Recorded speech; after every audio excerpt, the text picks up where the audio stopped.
When we stop doubting and start believing in our new life, we start behaving as if it's possible and we ultimately become it.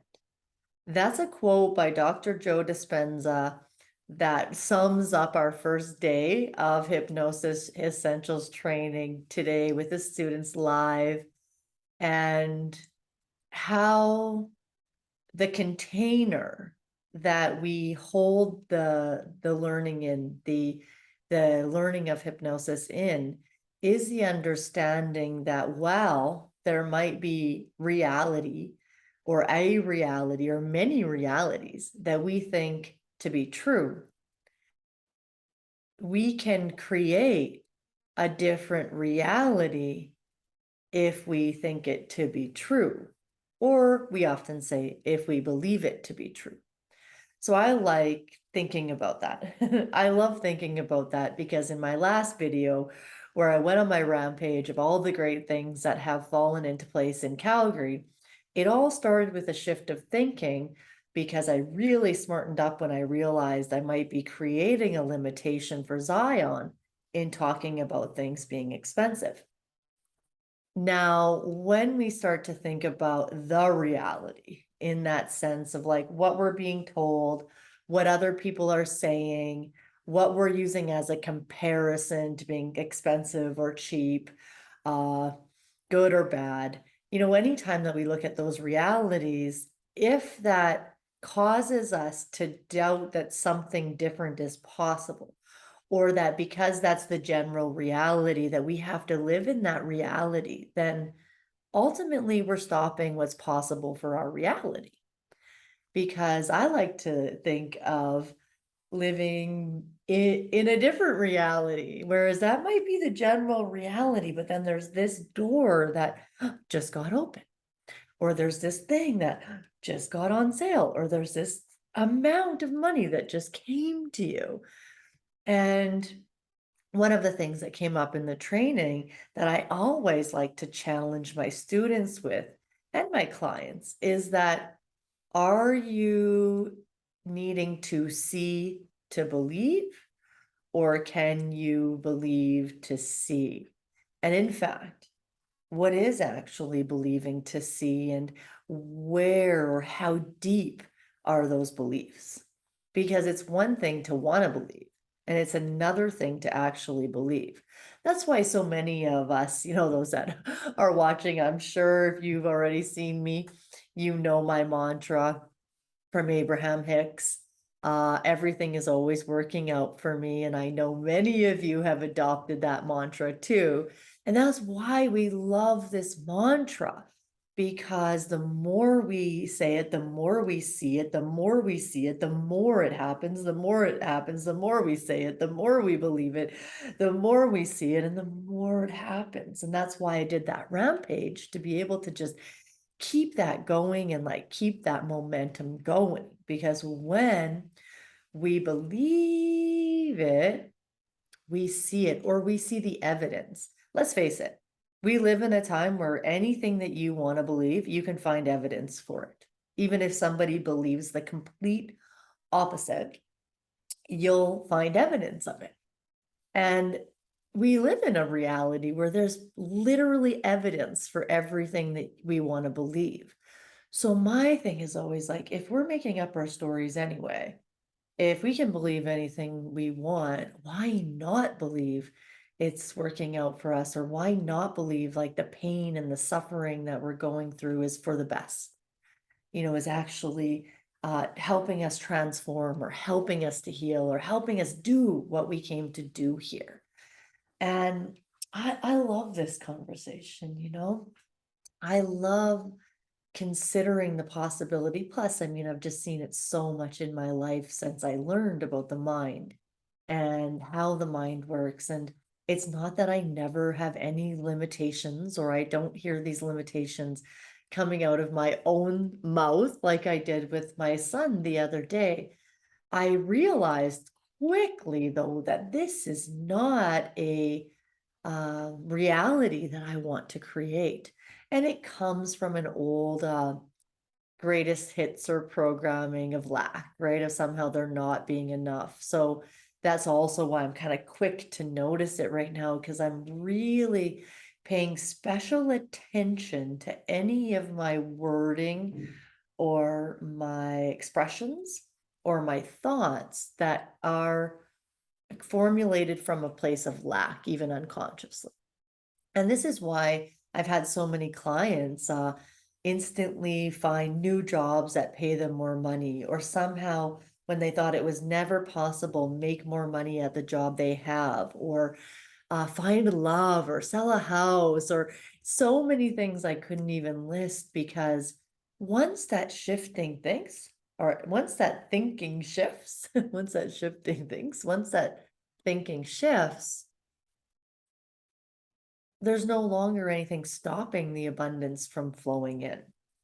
So I love that way of looking at life, not because there's anything wrong with what we're doing, but simply because with the understanding that our thinking creates our believing, and our believing creates our seeing, and our seeing creates our reality.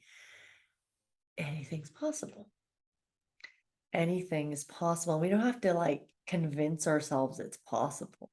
We don't have to keep telling ourselves, I'm gonna have this, I'm gonna have this, I'm gonna have this, I'm gonna have this, because I've seen that. I've worked with a lot of coaches like that too, where they really got on the say the Bob Proctor train of like really saying that you have all these things and all these millions of dollars and this home and this car and all the things that you want. And there's still like a really big focus on what you want to create. And it's not that that's not possible, but when we're looking at the beliefs, simply repeating that can actually create more resistance to it, because then there's all sorts of feelings that come up when it's not happening, when we're not getting to that outcome, because it's kind of like, how could I explain this? It's kind of like thinking that the more that you focus on what you want, the faster it will happen.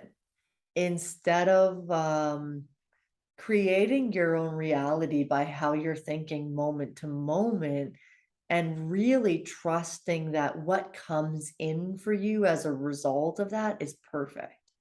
And it may lead you to the riches that you want. It very well could, but it might just lead you to exactly the kind of person you need, or the experience that you will have that will change everything for you in your inner world, in your inner journey, which then will definitely shape your reality and bring better and clearer and um, more deliberate manifestations in.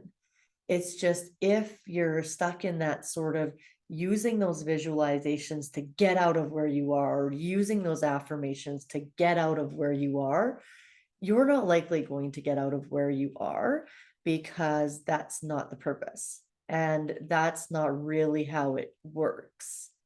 Because ultimately, one, if that's being done really conscious mind like, it's not really shifting your actual beliefs. And two, is still kind of a belief that you have to be somewhere other than you are in order to be good, happy, at peace, lovable, worthy, whatever it is. So that can tend to like continue to feed a reality that keeps you where you are, because anytime that we have a belief that we need to be somewhere other than we are, we have to look better, our bodies have to be better, we have to have more money, we have to have this or that, a better job, we have to be better at managing our finances, we have to be better at eating, we have to be better at work, we have to be smarter, we have to be anytime that we think that we have to be something other than we are, or have something other than we have, to be okay, to be at peace, to be lovable, to be rich, then all that's actually doing is just creating a reality from that place of lack, or from that misunderstanding that we would need something outside of ourselves. Ultimately, that's one of the biggest limiting beliefs of all, isn't it? So, this is also for those of you that are here that are hypnosis practitioners, this is also how I work with my clients, where we're not needing to program new beliefs into them.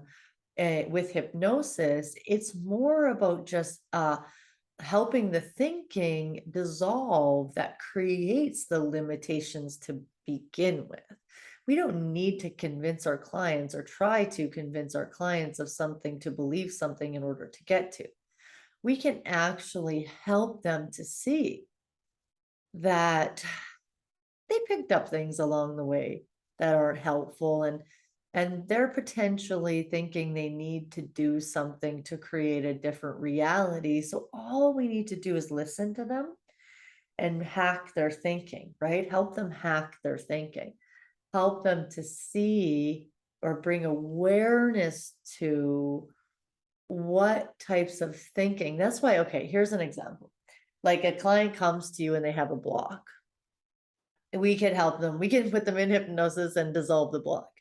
Now, whether they had a block or not kind of doesn't matter, because if they believe that they had a block and now they believe that the block's gone and the block was the thing stopping them from being successful or achieving their goal that they came to you to achieve, and then as a result they believe the block's gone and they achieved the goal, ba-boom, ba-boom, super fantastic.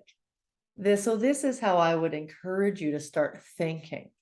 Start to think about what their mind is, or you can do this on yourself. That's how I learned it. I just did it in myself. What's my mind thinking? Where's it going now? What's happening? Ooh, did I say that out loud? Wow, that's like a reality I'm not trying to create. So that would be my inquiry, or my reflection for you, which is just start to notice things that you think, and maybe even notice things you say or other people say, and start to see how you can see it's not really who you are or who they are. It's just something they learned along the way that they believe to be true, or you believe to be true. So I'll leave it at that for now. If you like this, like, subscribe, share this with someone if you think it will be helpful for them. And I'll see you back here really soon. Ciao for now.